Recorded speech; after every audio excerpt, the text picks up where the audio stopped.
Hello, welcome back to Defense Info, a one-step solution for all your defense need. So, guys, today we will discuss about physics, and this is all about the capsule series we bring you, and it have lot of questions, blending with the NCRT's question as well as the previous year question asked in the CDS FCAT. So, guys, ये आपको help करने वाली है upcoming CDS and FCAT exams के लिए, and other than that INET और the other defence related exams जो भी है वो उसके लिए आपको बहुत ही ज़्यादा हेल्प करेगी ये series. So guys let us begin. So first question is, the color of the sun appears reddish during sunset. Which one of the following is the reason behind this phenomena? So this is the question, and so guys इसका जो answer है इन चारों option में से वो है scattering of light ray by atmospheric particles. So C is the correct option, and what is the reason behind it? So guys आपको पता हो गया कि when the sun is near the horizon at the sunset or the sunrise, the light ray have to traverse a larger thickness of the atmosphere, and because of this आपको पता होगा जब सन जब ओवर हेड होता है नून में आपको clearly skies दिखती है, but when it is in the sunset वो आप रेडिश अपीयर होता है बिकॉज इसकी जो scattering, because of the scattering.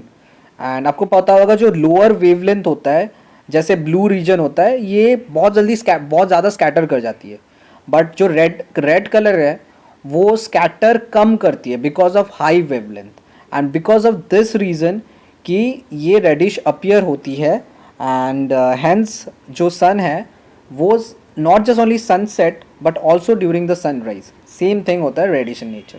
So the next question is, for seeing an object at the surface of water from the submarine under the water the instrument is used. So what will be the answer, guys? So the answer is the periscope, option B, and the reason behind is that guys कि आपको पता होगा कि जो periscope होती है वो कुछ इस प्रकार की होती है, राइट? कुछ इस प्रकार की होती है, एंड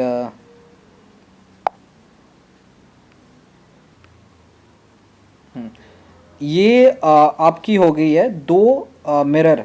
ओके, दो मिरर नहीं, दो मिरर, यस. जो दो मिरर होती है वो पैरेलल इन नेचर होती है, ठीक है. आसपास से दो पैरेलल इन नेचर होती है, ठीक है.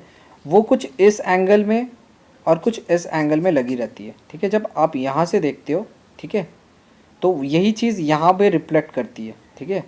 और अब हमें यहाँ पे 45 जो डिग्री का एक एंगल मिलता है, ठीक है. 45 डिग्री, ये याद रखना गाइज, 45 डिग्री का एंगल मिलता है मिरर से. तो वही चीज़ हम देखते हैं, और ये जो पैरेलल नेचर होता है, और इससे क्या कहता है, हम अगर यहाँ से देखते हैं तो हमें यहाँ वाला ऊपर वाला व्यू मिलता है. तो same periscope is use in the submarine as well to see जो भी बाहर के ऑब्जेक्ट्स हैं, ठीक है, जो अब जो भी सरफेस में तैर रहे हैं, जो भी कुछ भी हो, चाहे शिप हो या वो हो, मतलब और कोई चीज़ हो, वो आपको देखने को मिल जाती है. Now guys the next question we talking about, the next question is that a pond with clear water appears less deep than it really is. This is due to what? So I think guys आपने ये पढ़ रखा होगा कि जब हम जब कोई भी चीज़ जब पानी में होता है ना, उसकी जो डेप्थ होती है ना वो बहुत ही लगता है कि बहुत पास में, एक्चुअली उसकी रियल डेप्थ ज़्यादा होती है देन द अपरेंट डेप्थ. सो आपको पता होगा ना, अगर रिफ्रैक्टिव इंडेक्स जो होती है वो mu equal to the real depth by apparent depth, right? Real depth जो होती है एग्जैक्टली वो किस में होती है. जैसे ये मान लो ये पॉन्ड है, ठीक है, इसके अंदर पानी इतना भरा हुआ है, इसमें कुछ ऑब्जेक्ट सिंक, मतलब ऑब्जेक्ट नीचे डूबा हुआ है, तो आपको ऊपर से दिखने लगे ये ऑब्जेक्ट मतलब हो सकता है कि बहुत नियर हो, बट रियली में वो काफ़ी दूर होता है, ठीक है. तो बिकॉज ऑफ दिस एपरेंट, ये क्यों होता है? तो ये जनरली होता है रिफ्रैक्शन के कारण, क्योंकि रिफ्रैक्शन में बेंड हो जाती है रे ऑफ लाइट. तो बिकॉज ऑफ बेंडिंग नेचर वो आपको दिखता है कि जो एपरेंट डेप्थ है वो आपको कम, बिकॉज ऑफ द एपरेंट जो डेप्थ होती है वो आपको कम दिखने लग जाती है, ठीक है. लगता है कि बहुत पास में, वो लेस डीप में. So because of this reason यही होता है, यही रीज़न के कारण ये चीज़ होती है. एंड जनरली जब रैरर टू डेंसर मीडियम होता है तब ये आपको ज़्यादा दिखने को मिलेगा. मतलब ये बाहर का एयर है और ये नीचे का वाटर है, ठीक है. So the answer is the refraction, and so option A is the correct answer. The next is total internal reflection of light can occur only when light passes. So ये तभी होती है जब कोई भी more denser medium to less denser medium आप जाते हो, ठीक है. So in this case rarer to denser the denser to rarer medium will be the correct answer. So the answer is the option A is the correct answer. Then come to the next question. A man is pushing the hard against a rigid bricks wall. In context, which one of the following is correct? So आपको पता होगा कि अगर no matter what मैं wall को जितना भी push कर लूँ, ठीक है, जितना भी पुश कर लूँ, अगर ये शिफ्ट नहीं होता है, ठीक है, और वो वॉल अगर शिफ्ट नहीं हो रहा है, ठीक है, मैं पुश तो करे जा रहा हूँ बट वो रेजिड वॉल है, रेजिड वॉल तो एक फिक्स रहती है, पुश करूँ वो अपना फिक्स नहीं कर रहा, तो इसमें मैंने ना कोई डिस्टेंस तक मेजर किया. तो आपको क्लियरली पता है अगर अभी ये वॉल अगर हिलेगी नहीं तब साइंस के अकॉर्डिंग कोई भी वर्क जो वर्क डन है, नेट वर्क डन है is equal to zero. So the correct option will be the option B. It is because of the work is defined as the product of force and the displacement. So there is no displacement and hence the work done is zero. And guys, just remember when we talk about total internal reflection, just remember कि total internal reflection के आपको examples भी आने चाहिए. और example है एक optical fiber, I think optical fiber के बारे में आपने सुना होगा. It also works on the principle of the total internal reflection. ठीक है. और total internal reflection में और एक criteria है क्योंकि ये question आ सकता है कि इसमें क्या होता है जब एंगल ऑफ इंसिडेंट होता है ना वो मोर देन क्रिटिकल एंगल हो जाती है तब ये जो है ना ये आपकी क्या बोलते हैं ये टोटल इंटरनल रिफ्लेक्शन जो है ये अकर होती है. तो दो कंडीशन है when it travel denser to rarer medium and the second condition is the when the angle of incident is greater than the critical angle. Okay, critical angle is a limiting angle. Okay, is a limiting angle. ये case होता है तब जब ये critical angle के बारे में अगर आपको नहीं पता होगा तो गाइज आपको पता होना चाहिए कि अगर कोई भी मीडियम टू मीडियम स्पेशली अगर denser to rarer medium travel कर रहा है कोई भी मीडियम तो ये होता है ना कभी कभार जो एंगल ऑफ इंसिडेंट है और एंगल ऑफ रिफ्रैक्शन है, ठीक है, तो in that case angle of refraction become normal which is equal to 90 degree. In that case the जो रिफ्रैक्टिव मीडियम और जो क्रिटिकल एंगल का रिलेशन है कुछ इस तौर से आपको मिल जाएगा. ठीक है, आपको मैं दिखाता हूँ. और ये क्वेश्चन आ सकता है बट ये क्वेश्चन शायद आ सकता है, ठीक है, इट्स नॉट श्योर बट कुछ भी आ सकता है यूपीएससी में एज यू नो गाइज. ठीक है, कुछ भी पूछ सकता है. So it will be like I C is the critical angle. So ये रिलेशन आप याद रखिएगा. And we will go on to the next question. Okay, so this question we have finished. Okay, and the other question is convex lens are used for the correction of dash.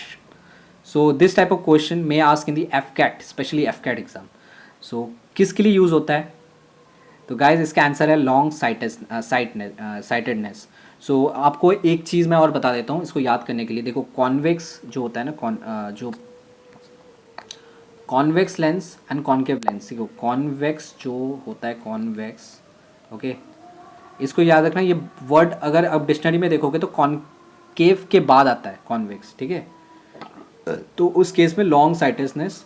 और ये अगर concave होता तो हम इसको short बोलते हैं. ठीक है, अगर ये कॉन्वेक्स है तो इसलिए ये लॉन्ग साइटेडनेस है. ठीक है, याद रखना. और इसके रिलेटेड और दो तीन क्वेश्चन है जो कि आगे आने वाले क्वेश्चन सीरीज में आपको मैं बताऊँगा with detailed explanation. Rectifier are used to convert what? So guys, पहले आपको पता होना चाहिए डायनामो क्यों यूज़ करते हैं. तो डायनामो हम जनरली यूज़ करते हैं डायरेक्ट करंट को ऑल्टरनेट करंट में बदलने के लिए. तो ये उसका ही ऑपोजिट है रेक्टिफायर. ये क्या करता है, ऑल्टरनेट करंट को डायरेक्ट करंट में बदल देता है. तो option B will be the correct answer. Electromagnetic induction is the process of what? Is the process of what? So in the following the options, तो आपको पता होगा कि इलेक्ट्रोमैग्नेटिक इंडक्शन है होता क्या है, और उसके हिसाब से जो है कि the option C is the correct answer, because when is a current is induce, अब जब कभी मैग्नेटिक फील्ड को चेंज करोगे तो you will find a current is induce in a circuit, and because of this this happen. So the definition is given guys कि the electromagnetic induction और magnetic induction this a production of electromotive force across an electrical conductor in a changing magnetic field. Gamma ray are deflected by what? See, gamma ray जो होता है ना, आपको पता होगा कि ये चार्जलेस पार्टिकल है. Alpha ray and the beta ray are having charges. Alpha ray have positive charge and the beta ray have negative charge. So the gamma ray does not have any charge, and because of this reason it cannot be deflected by either your neither your electric field nor an magnetic field, and so the answer would be the option D. A property of matter by which a continuous in its existence state of rest or motion in a straight line unless that the state is changed by an external forces. So guys इसका जो option होगा, जो इसमें options दिए गए, momentum, elasticity, inertia और resonance. सो एक चीज़ आपको पता चल गया बहुत ही क्लियरली कि यहाँ पे दिया है state of rest, uniform motion. ये Newton first law, of course Newton first law, straight line unless and state of external force. तो न्यूटन फर्स्ट लॉ किसके बारे में बात करता है? लॉ ऑफ इनर्शिया के बारे में, right? Law of inertia, it can be inertia of state और inertia of motion. So the correct answer will be of course your inertia. So option C is the correct answer. The image form on the retina of the eye is what? Retina में कौन सी image form होती है? तो answer is option A, real and inverted. Of course real and inverted image is form on the retina of an eye. So that direct question may come in the exam. So virtual से को यहाँ से आप eliminate कर सकते हैं, large नहीं हो सकता, वर्चुअल नहीं होगा, ठीक है, अपराइट नहीं होगा. So real and inverted, if we talk about the elimination we can use by this method as well. The blue colour of the water in the sea is due to what? So आपको पता होगा ये किस लिए होता है blue colour of water in this in the sea? Because of reflection. जो sky है उसका कलर है blue, and because of this reason वो रिफ्लेक्ट करती है. So option B is the correct answer. So this question can be ask talking about the CDS and FCAT, very easy question. So oil in the wick of a lamp rises up due to what? So ये किस लिए होता है oil वाला? तो आपको पता होगा ये जनरली होता है कैपिलरी एक्शन के वजह से. कैपिलरी एक्शन के वजह से क्या होता है ना कि आपकी जो ऑयल विक है वो धीरे धीरे धीरे धीरे जो उसकी जो तेल जो भी होती है वो धीरे धीरे धीरे राइज करती है, and because of this action it occurs. So option C is the correct answer. The next question is, a thick glass tumbler crack more easily than the thin one when hot water is poured in it. So guys, आपने Borosil glass का तो नाम सुना ही होगा, ठीक है? तो Borosil glass बड़ी पतली होती है, उसकी उसकी जो टेंडेंसी होती है कि वो ज़्यादा चीज़ों को झेल पाए. तो ठीक है, तो इस केस में जो सबसे बेस्ट आंसर आपका होगा ये ऑप्शन सी होगा, क्योंकि जो इनर सब्सटेंस जो इनर सरफेस होती है वो ज़्यादा एक्सपैंड करती है आउटर सरफेस की वजह से, ठीक है. So that is the reason कि जो आपकी मोटी ग्लास होती है वो जल्दी टूट जाती है, और तो थिनर ग्लास है, ठीक है, वो ज़्यादा उसके अंदर कैपेसिटी होती है, ठीक है, वो होल्ड कर पाए गर्म से गर्म पानी. तो बोरोसिल ग्लासेस हम यूज़ करते हैं जनरली, आपको पता होगा. And the next question will be, steel is more elastic than the rubber because of what? So guys, elasticity, modulus of elasticity, you know about this, ki stress by strain. Okay, so you know about this कि Hooke laws बोलती है कि stress is directly proportional to the strain, and of course from that we can get the modulus of elasticity. So अगर modulus of elasticity जिसकी ज़्यादा है तो उसकी ऑफ कोर्स उसकी जो इलास्टिक नेचर है उसकी ज़्यादा होगी. तो स्टील इन केस में जो उसकी जो रेशियो है stress by strain is more. So the option C will be the correct answer. The next question is that which one of the following is true? So the kinetic energy and momentum. Okay, so it's momentum are conserved in all type of motion. Momentum is conserved in elastic collision but not in elastic collision. Total kinetic energy is not conserved but the momentum is conserved in elastic collision, or the kinetic energy conserved in elastic collision but not in the in elastic collision. So guys आपको पता होगा कि collision दो प्रकार के होते हैं, elastic and elastic. So elastic collision में क्या होता है कि जो मोमेंटम होता है वो कंजर्व होता है, टोटल एनर्जी कंजर्व होता है, काइनेटिक एनर्जी भी कंजर्व होता है. And talking about inelastic collision, इसमें मोमेंटम कंजर्व होता है, टोटल एनर्जी भी कंजर्व होता है, बट एक ही चीज़ जो कंजर्व नहीं होती वो kinetic energy. So the option D is the correct answer. The next question is, in the barometer mercury is preferred over water because of what? So is it a very good conductor of heat? Yes, it is a good conductor of heat. But ये क्या actual reason है? No. Mercury is shining, therefore its level can be easily read. तो ये भी एक statement correct है, but is it an actual reason behind it? No. Mercury is available in pure form, ये भी correct है, but it is not the actual reason. So the actual reason is that mercury has high density and low vapor pressure. So that will be the correct answer, right? So option D is the correct answer. The wire in electric fitting are earth. Earth क्यों होता है? देखो, अर्थ अगर आप करते हो तो उससे क्या क्या मिलता है. तो electricity may not leak. No, this is not correct. There may be smooth flow of electricity. No. To prevent a short circuit or to current may pass to the earth in cause of a short circuit without doing any harm. तो option C is the correct answer, क्योंकि हम इसलिए करते हैं कि वो directly अर्थ में पास हो जाए और शॉर्ट सर्किट से बच सके और कोई हार्म ना हो. तो this is the reason. So again the next question is, filament of A electric lamp become white hot but the lead in wire holding the filament are only slightly heated because they.